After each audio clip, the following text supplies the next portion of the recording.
Yeah, yeah, yo, yo, yo, yo, yo, yo, yo, yo. All over the world, we about to go. Truth is coming out, that's what you need to know. Blacks and Hispanics is the Israelites you need to know. You ain't never gonna hear this from a pastor though. You done ended in the den with some lions. You done ended in the den with some lions. You done ended in the den.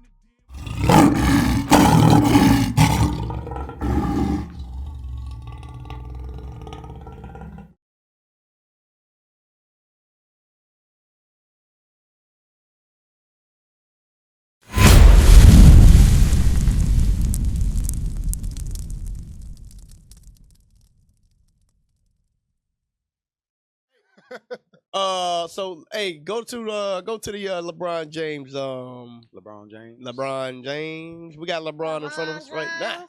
Go to the LeBron James and the vaccine real quick. I want to make sure we get that. What else you had on there, Makai? I want to everybody's favorite president right now. Okay, what he did? yeah.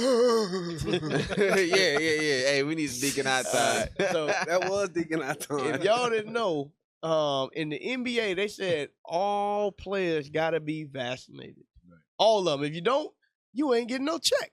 So LeBron said that he got vaccinated, but he said he did it because he felt it was best for himself and his family. But he said everybody got to make their own decision. Right. So he did it, but he wasn't forcing it everybody else. Just dropped that out. He took a kind of sub, Play both sides of the fence. Right. He played both sides of the fence. Exactly. And he got called out by somebody else. So let's see what they say. Enes Kanter calls out LeBron James over ridiculous stance on COVID-19 vaccine. Now, they said his man stance is ridiculous. Listen to what he said. Scroll down.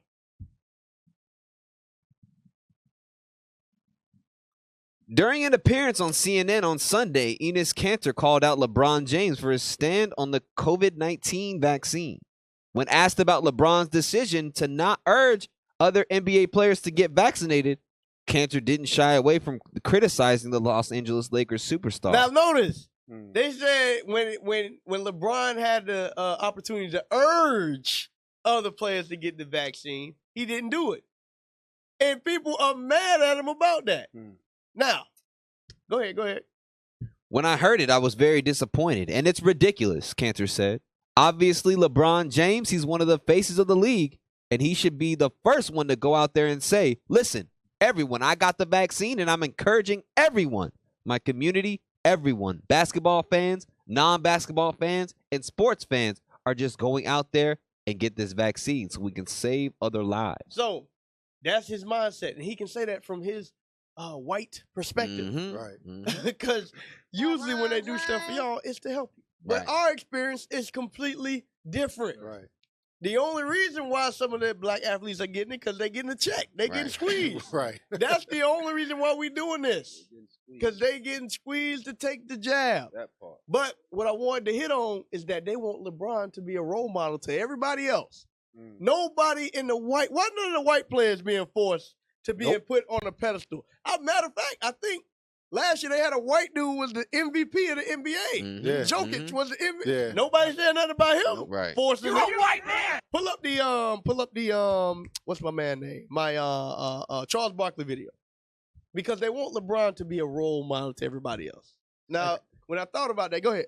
To that point, Cap, when LeBron was trying to speak out on social injustices, they just told wanted him him to shut up to and dribble. dribble. Heavy Now they want him boy. to speak. Oh, Yeah. good job, man. Hey, They want him to hey. speak. Hey, that boy on point. That's a cold preset right That's there. cold right there. Yeah.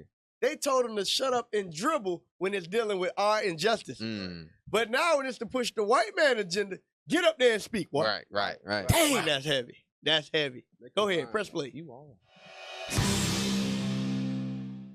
Why have you said your "I'm not a role model" commercial's the greatest thing you've ever done in your life? Because it started the debate.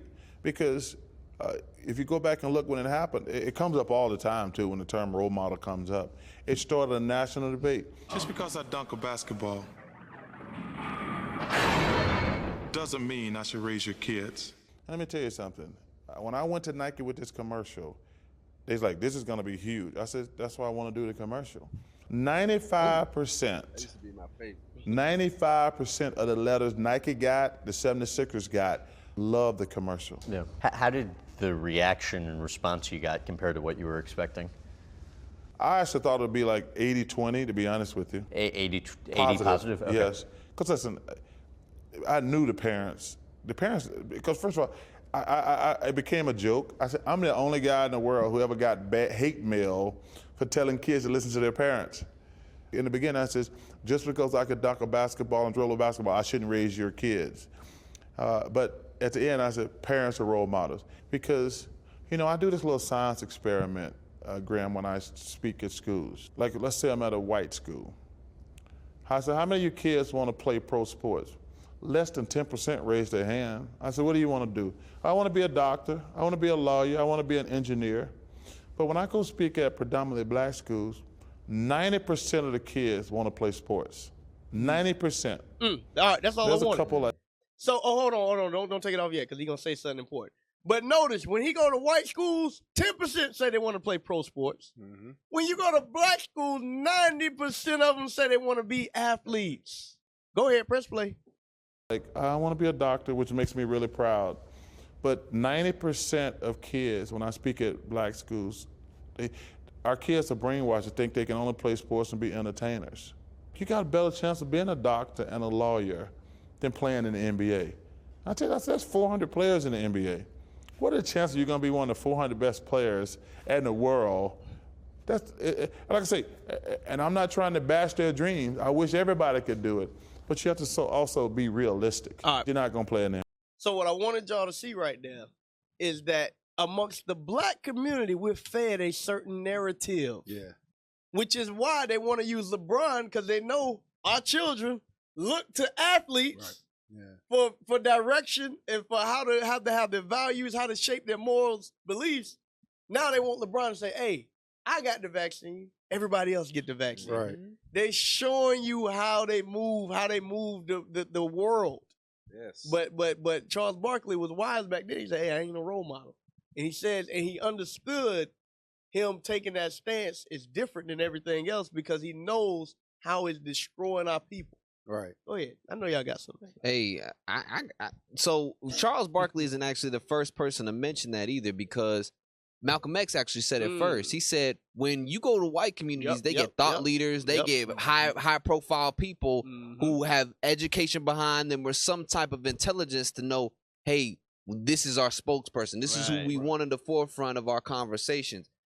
They go to us, right? Biden interviewed Cardi B, right? When he was running for president. He did. So when we have people speak on our behalf, it's entertainers, it's basketball players, it's rappers, it's ball players.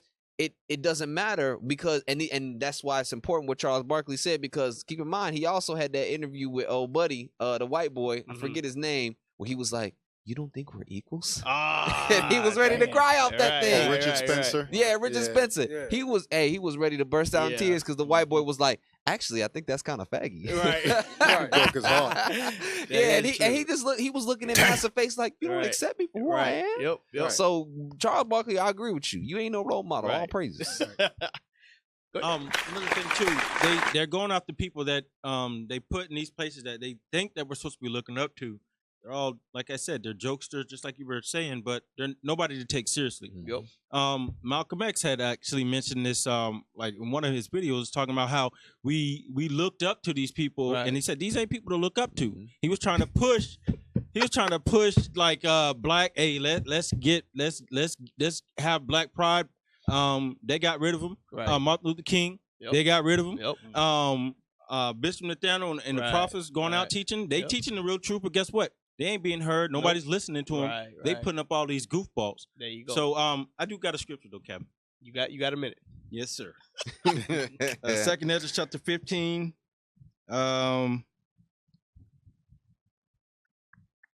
Verse 5. 2 Ezra chapter 15 and verse 5. Behold, saith the Lord, I will bring plagues upon the world, the sword, famine, death, and destruction. So Most High said he's going to bring these plagues. So guess what? You doing COVID-19 shot, booster shot 20, it ain't gonna help. All right, basically they can't take it away. They haven't even said the ones that actually been vaccinated or had a double dose or booster shot. Why are they still getting sick? And how come these numbers aren't being reported? One more.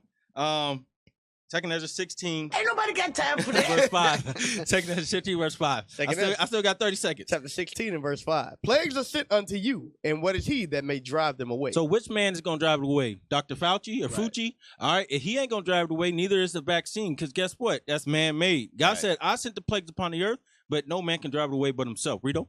There you go. Verse 6. May any man drive away any hungry lion in the wood?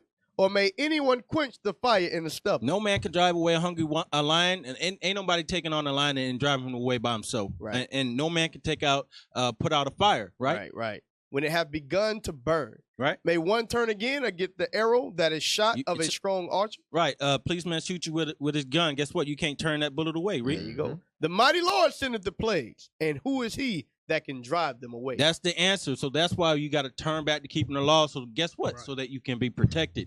That is going to protect you from the vaccine. That's right. We used to scream black power while heroin was pushed.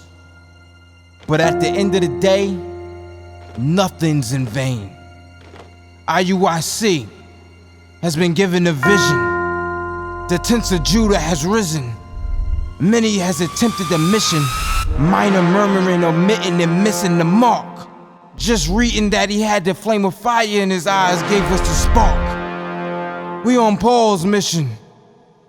We out on the road, purple and gold, from Mexico, Cuba, Haiti, Ghana, Sierra Leone. 144,000 boots banging, concrete crackling. These are our men repented at heart. The scriptures is proof. I.U.I.C. we deliver the truth.